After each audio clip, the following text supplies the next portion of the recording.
Good morning all of you, this is Parvez Khan, this is IZ study circle. Dear students, एक बार मैं आपके सामने फिर हाजिर हूँ।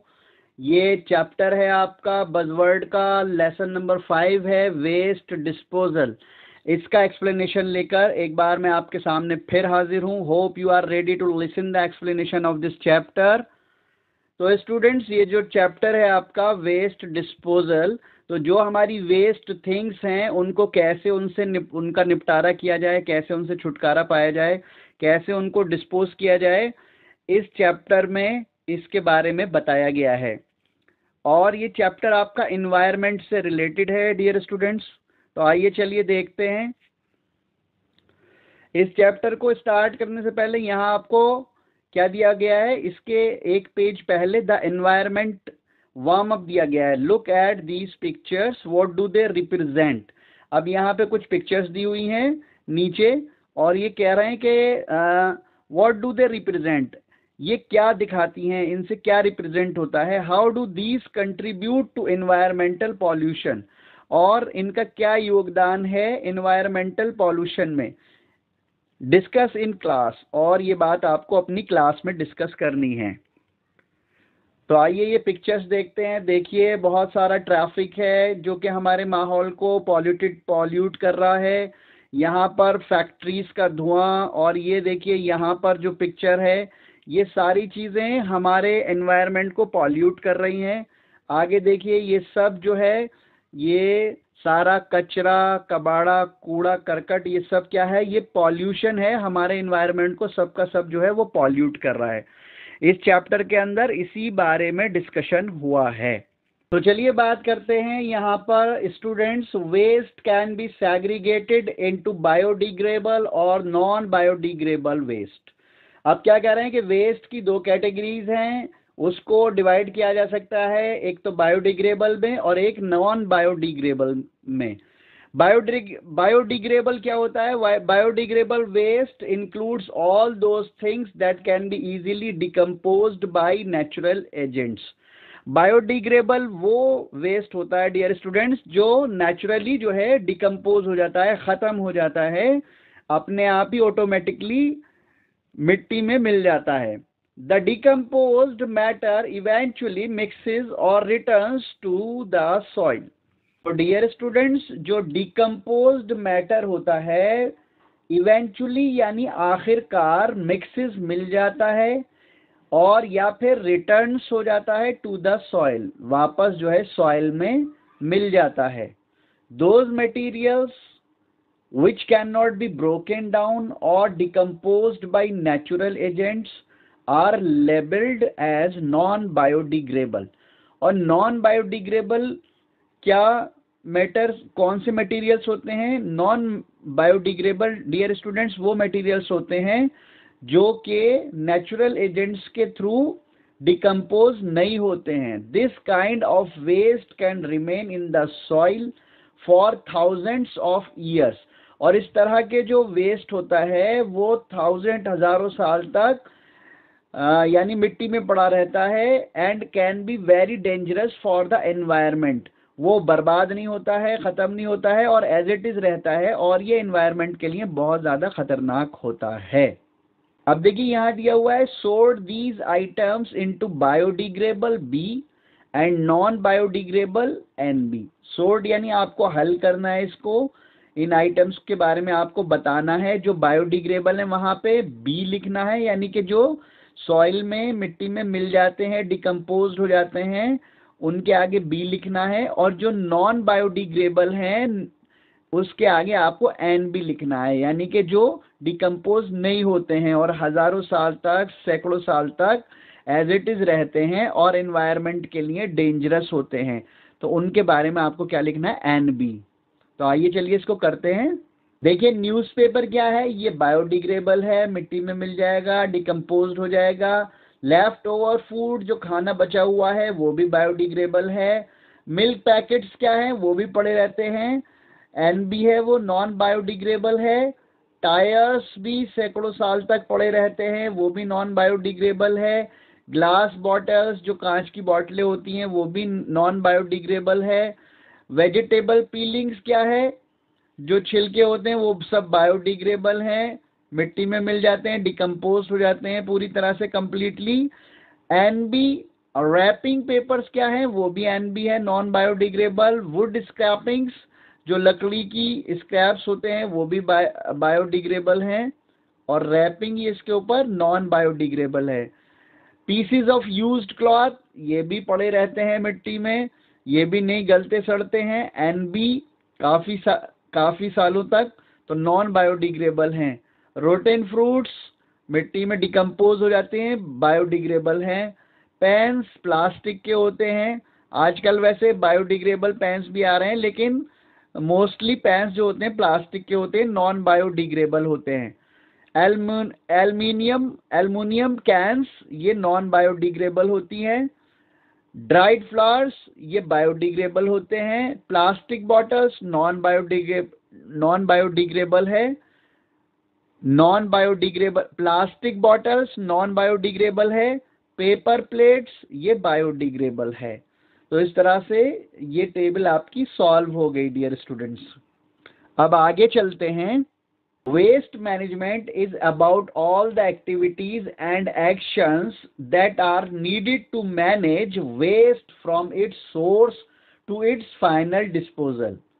तो वेस्ट मैनेजमेंट क्या है? वेस्ट को मैनेज करना, ये पूरा एक कोर्स है, ये पूरा एक सिस्टम है, और इसमें क्या होता है, ये किसके बारे में? वो सारी एक्टिविटीज, वो सारे एक्शंस, वो सारे काम जिसमें जरूरत पड़ती है मैनेज करने की वेस्ट को फ्रॉम इट्स सोर्स, कहाँ से ये वेस्ट आ रहा है और कहाँ जो है इसको डिस्पोज करना है, ये सारी इंफॉर्मेशन और ये सारी नॉलेज वेस्ट मैनेजमेंट में आती है। Most solid waste generated by households और कमर्शियल एस्टैब्लिशमेंट्स, ज्यादातर जो सॉलिड वेस्ट आता है वो जनरेट होता है कहाँ से? घर की चीजों से, घर से। और जो कमर्शियल एस्टैब्लिशमेंट्स होता है, यानी जो बिजनेस पर्पस से चीजें होती हैं, उनको एस्टैब्लिशमेंट किया जाता है, वहां से सारा वेस्ट निकलता है।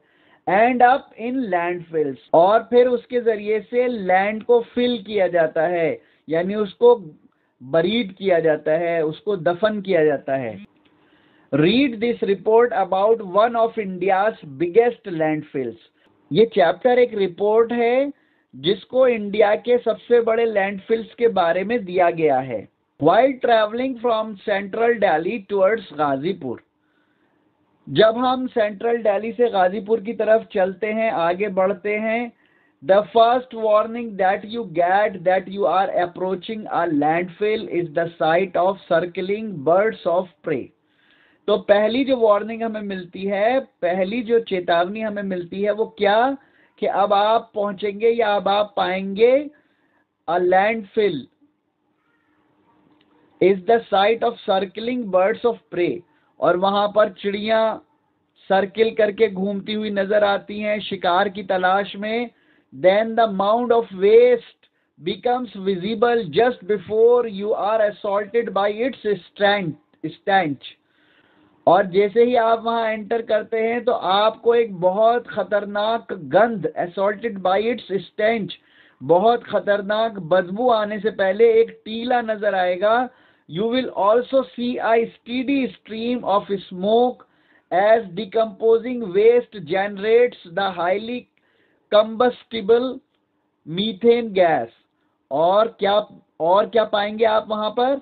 और क्या पाएंगे आप वहां पर? जब आप वहां गाजीपुर में एंटर होंगे तो वहां पर आपको एक धुएं की धारा सी नजर आएगी, और वो धुएं की धारा क्या होती है, किस चीज की होती है? वेस्ट को जो है वो डिकम्पोज किया जा रहा है, जिसकी वजह से कंबस्टिबल, दहनशील, कंबस्टिबल मीन्स होता है दहनशील मीथेन गैस जनरेट हो रही है। None of this bothers 10-year-old Jeevan and 12-year-old Devender as they make their way to the top. None of this bothers, यानी ये जो चीज़ पीछे बताई गई ये बिल्कुल भी परेशान नहीं करती है 10 साल के जीवन को और 12 साल के देवेंद्र को, और वो इस सारी चीज़ को फेस करते हुए अपना रास्ता ऊपर की तरफ, वो जो माउंड है उस टीले की तरफ बनाते जाते हैं, वो उस पर चढ़ते जाते हैं कचरे के ढेर की तरफ। For years they have spent much of their time at the Ghazipur landfill, और काफ़ी सालों से वो अपना टाइम जो है वो गाजीपुर के जो लैंडफिल्स हैं वहाँ पे गुजार रहे हैं।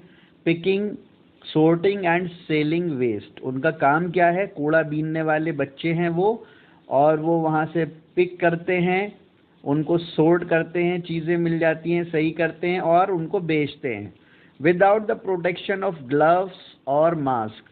और ये बच्चे कोई भी प्रोटेक्शन नहीं लेते हैं, ना इनके पास ग्लव्स हैं ना मास्क हैं। The boys like most rag pickers, और ये लड़के कैसे हैं, जैसे कि अक्सर रैग पिकर्स, कूड़ा बीनने वाले बच्चे होते हैं। और कैसे वो होते हैं, are vulnerable to infections and illnesses, और वो पीड़ित होते हैं इन्फेक्शन से और बीमारियों से। ऐसे ही ये भी हैं। Often we cut ourselves on bits of discarded glass or metal, says जीवन। और जीवन ये कहता है, ये जीवन के सेंटेंस है कि अक्सर हम अपने आप को काट लेते हैं या हमारे हाथ कट जाते हैं, जो टुकड़े होते हैं छोटे छोटे ग्लास के, कांच के और मेटल के, उनसे हमें कट लग जाते हैं, उनसे हमें कट लग जाते हैं। But they show no animosity towards the waste that helps them earn a living, लेकिन इसके बावजूद भी उनके अंदर ये जो चीज़ें हैं इनके लिए एनिमोसिटी नहीं है, यानी इंटरेस्ट ख़त्म नहीं हुआ है, बल्कि वो इंटरेस्टेड हैं इन चीज़ों को पिक करने में, जितना भी वेस्ट है। इसका रीज़न क्या है, क्योंकि इसके ज़रिए से उनको मदद मिलती है, पैसा मिलता है, वो अपना जीवन चलाते हैं और उनकी रोजी रोटी इससे जुड़ी हुई है। ये डियर स्टूडेंट्स वो कचरे का ढेर है जहाँ पे ये बच्चे और इन जैसे बहुत सारे बच्चे कूड़ा बीनते हैं, रैक पिकिंग्स करते हैं, इनको रैक पिकर्स कहते हैं। तो वो बच्चे इस ढेर से अपने लिए लाइवलीहुड निकालते हैं, अपनी रोजी रोटी निकालते हैं, जो कि बहुत ही ख़तरनाक है। अब आगे क्या बता रहे हैं, the land just outside the landfill is dotted with markets, houses and places of worship. और इस लैंडफिल के आसपास जो ज़मीन नज़र आती है, लैंड नज़र आता है, वो क्या है, वो मार्केट से, बाज़ार हैं, घर हैं और जगहें हैं वर्शिप की, यानी मंदिर मस्जिद वगैरह हैं वहाँ पर। This violates the municipal solid waste rules which states that landfills should be away from habitation clusters। और ये क्या तोड़ता है, इन चीज़ों का या लैंडफिल्स का यहाँ होना मार्केट के पास में, हाउसेस के पास में और वर्शिप की प्लेसेस के पास में होना। This violates the municipal solid waste rules, ये म्यूनिसिपल के रूल्स को तोड़ता है। विच स्टेट, जिसके अंदर ये बताया गया है कि लैंडफिल्स कहाँ होने चाहिए, ये हैबिटेशन से, रहने सहने की जगह से दूर होने चाहिए। Activists feel that we follow a flawed system of waste disposal and management. और जो एक्टिविस्ट हैं उनका क्या मानना है कि हम वेस्ट डिस्पोजल और मैनेजमेंट का एक फ्लेव्ड कहते हैं कमज़ोर सिस्टम फॉलो कर रहे हैं। We need to discourage landfills, और उनका मानना है कि हमें लैंडफिल्स को डिस्करेज करना चाहिए। एज दीज डम साइट्स कैच फायर इजीली, क्योंकि इन साइट्स में आसानी से आग लग जाती है। These fires are often difficult to extinguish, और अक्सर क्या होता है कि इस आग को बुझाना बहुत मुश्किल होता है। Because they burn through methane, क्योंकि इसके अंदर क्या जलता है, मीथेन जलता है, प्लास्टिक जलता है, and other highly flammable substances, और हाईली फ्लेमेबल सब्सटेंसेस इसमें जलते हैं, इसलिए इस आग को बुझाना मुश्किल हो जाता है कभी कभी अक्सर।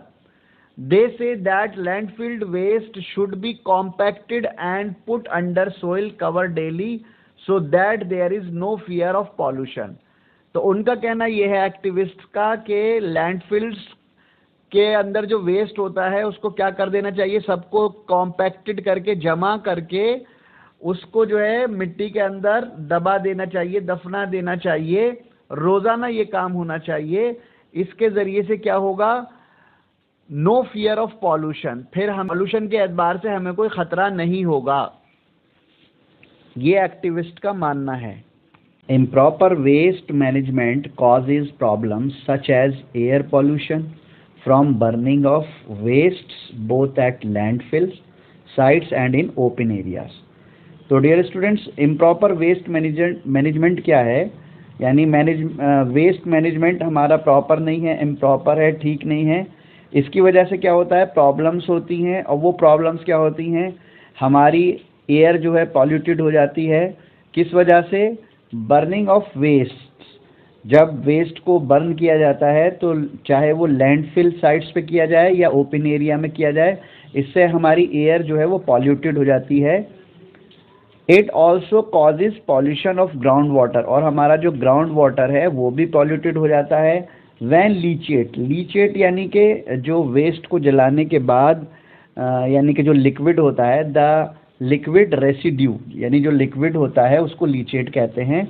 That forms as water seeps through contaminated areas, और वो वाटर जो है वो लिक्विड कहाँ चला जाता है, ग्राउंड वाटर में चला जाता है, मिक्स हो जाता है, जिसकी वजह से हमारी हवा भी और हमारा पानी भी दोनों जो है वो क्या हो जाती है, पॉल्यूटेड हो जाती हैं। We need to learn from Sweden, हमें ज़रूरत है सीखने की, किससे, स्वीडन से, which is a zero waste country, जहाँ पे ज़ीरो वेस्ट है, बिल्कुल भी वेस्ट नहीं है।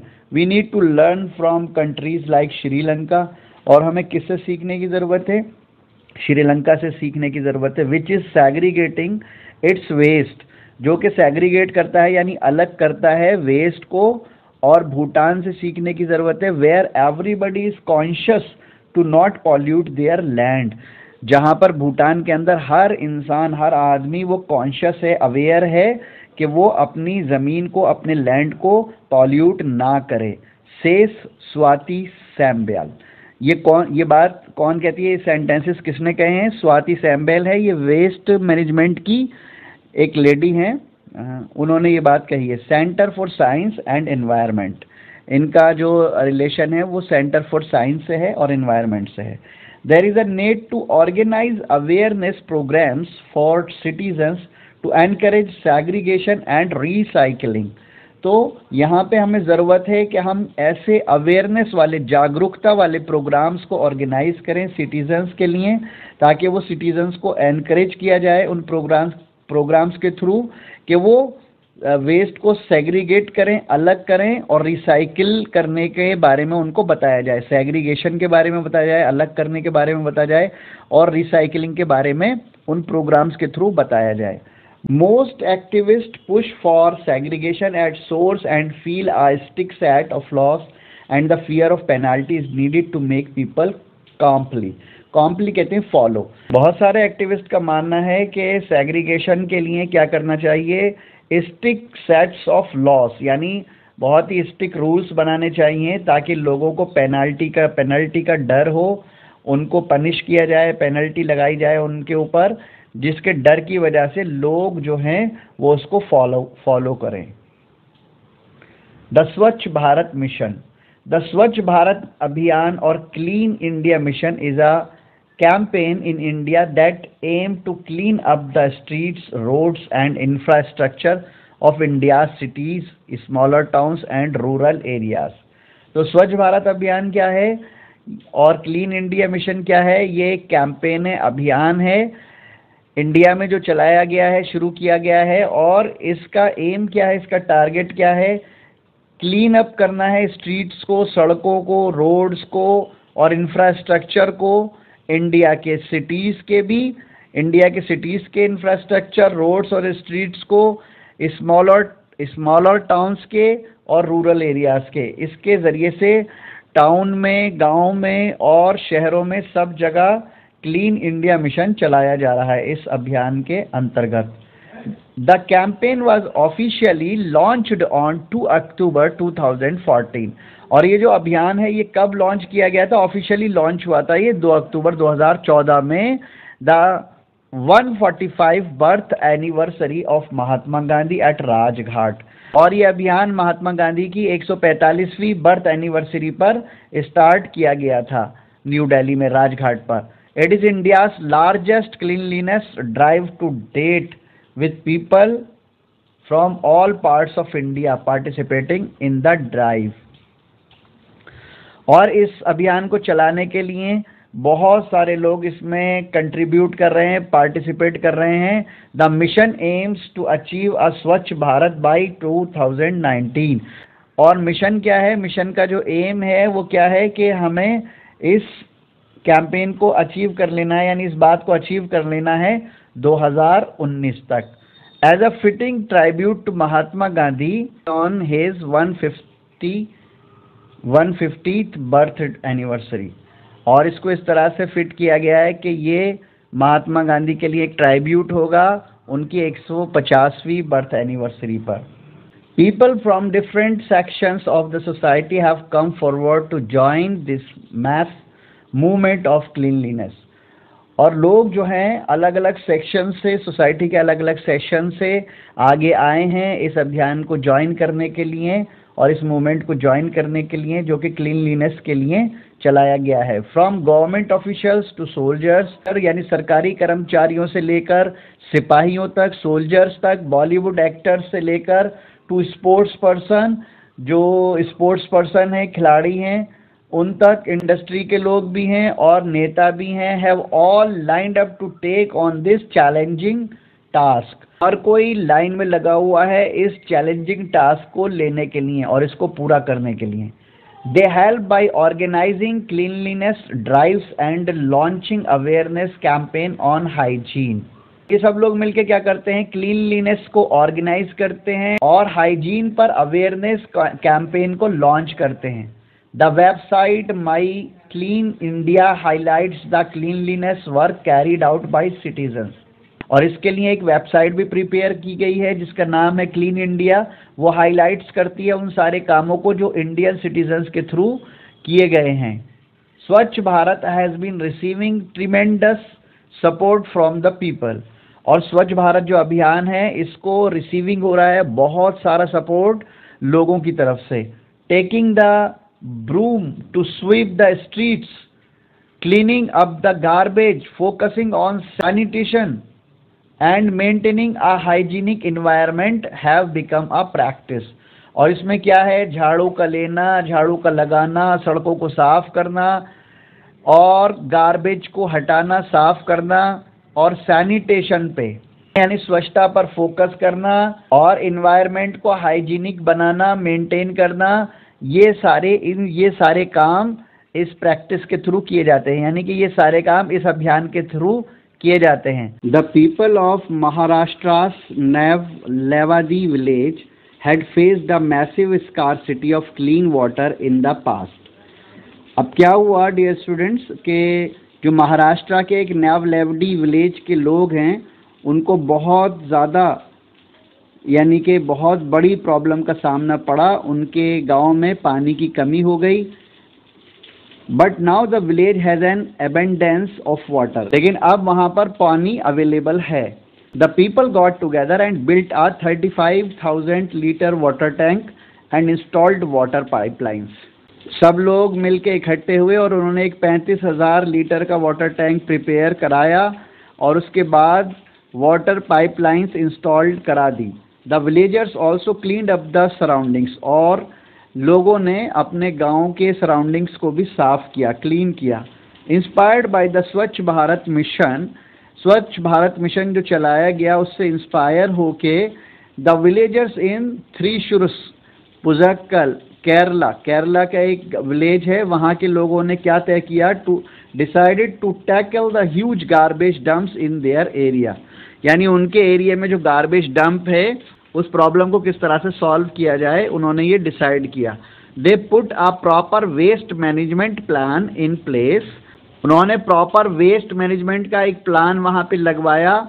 दे रेगुलरली रिमूव्ड वेस्ट, और वो रोज़ाना वेस्ट को साफ करते थे। Installed waste bins and even set up a biogas plant, और उन्होंने वेस्ट बिन्स को इंस्टॉल किया और बायोगैस प्लांट जो है वहाँ पर यानी कि लगवाया अपने विलेज में। Now this village is the role model for the whole of Kerala, और आजकल ये विलेज जो है वो रोल मॉडल है पूरे केरला के लिए। The village of Chauras is located on the banks of the river Narmada in Madhya Pradesh. और ये एक और इंस्टेंस है, एक और मिसाल है चौरस गांव की, जो कि नर्मदा रिवर के किनारे पर मध्य प्रदेश में स्थित है। The area in and around the banks was full of garbage. तो ये जो एरिया है ये भी, और वहाँ का जो सारा एरिया है वो गार्बेज से भरा हुआ है, कूड़े कचरे से भरा हुआ है। The villagers had no clue that the water they drank was polluted because of the toxic waste from the garbage. तो गांव वाले इस बात में क्लियर क्लू नहीं दे सकते कि वो जो पानी पी रहे हैं वो पॉल्यूटेड नहीं है, क्योंकि उसके अंदर टॉक्सिक है, because of the toxic waste from the garbage, जो कि गार्बेज में से जहरीला पदार्थ आ रहा है और वो उसमें मिल रहा है, इसलिए वो जो पानी पी रहे हैं वो सब कैसा है, वो खराब पानी है। Here too it was the people who came together to clean the river banks, और यहाँ भी लोग आगे आए और आगे आकर लोगों ने मिलकर रिवर बैंक्स को, नदी के किनारे को साफ किया। The village has clean drinking water now, अब गाँव वालों के लिए पीने के लिए साफ पानी है। And the river banks are clean, और वहाँ नदी का किनारा भी अब साफ है। In many villages across India, it is the women and the children who are helping to create awareness और cleanliness। और बहुत सारे गांव में, पूरे हिंदुस्तान के, पूरे इंडिया के बहुत सारे विलेजेस में कौन, वुमेन और बच्चे जो है अवेयरनेस का काम कर रहे हैं, इसमें मदद कर रहे हैं, घर घर जाके लोगों को क्लीनलीनेस के बारे में बता रहे हैं। The women take part in the cleaning program because they believe that their children are the future of the villages। और वुमेन स्पेशली इस प्रोग्राम में पार्टिसिपेट कर रही हैं क्योंकि उन लोगों का ये मानना है, उनका ये विश्वास है कि उनके जो बच्चे हैं वो गांव का फ्यूचर हैं, गांव का भविष्य हैं।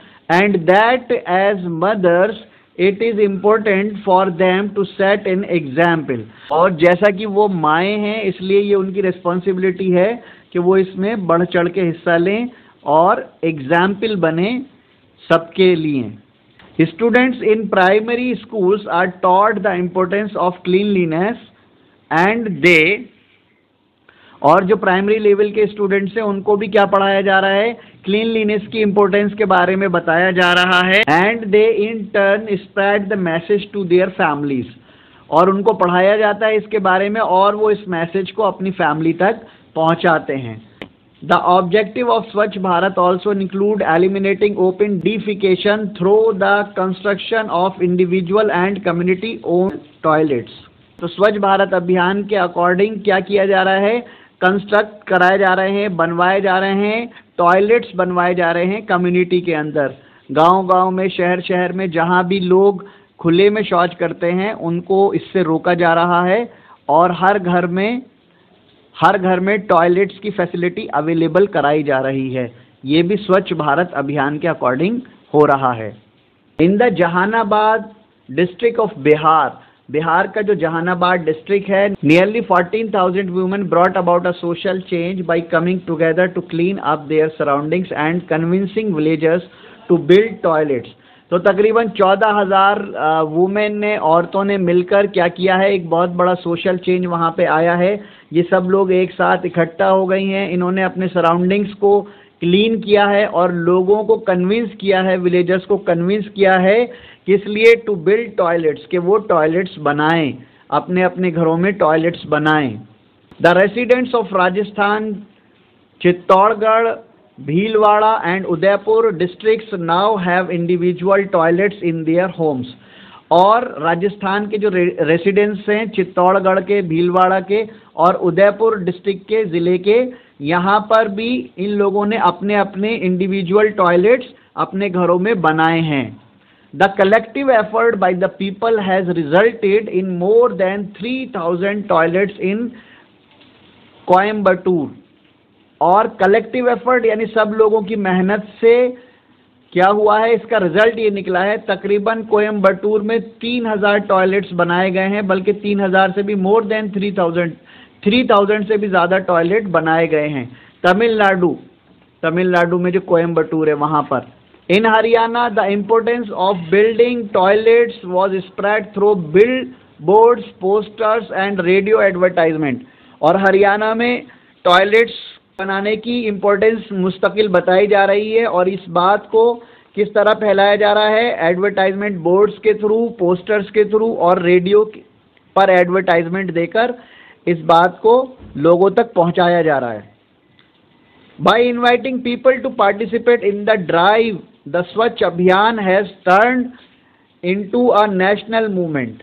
तो स्वच्छ भारत अभियान अब क्या बन गया है, एक नेशनल मूवमेंट बन गया है, और इसमें मुस्तकिल रेगुलरली लोगों को इनवाइट किया जा रहा है कि वो इसमें पार्टिसिपेट करें। Citizens are now becoming active participants in cleanliness. और इस अभियान के द्वारा नागरिक जो हैं वो एक्टिव पार्टिसिपेंट्स अब बन रहे हैं, क्लीनलीनेस के बारे में बहुत अवेयर हो गए हैं, और सारी एक्टिविटीज़ के बारे में अक्रॉस द नेशन, पूरे नेशन में, पूरे भारत में। The dream of a clean India once seen by Mahatma Gandhi has begun to take shape. तो ये जो ड्रीम था, ये जो सपना था, ये किसके द्वारा देखा गया था, ये महात्मा गांधी के द्वारा देखा गया था, जिसको दोबारा से स्टार्ट कर दिया गया है और अब वो साकार होने जा रहा है।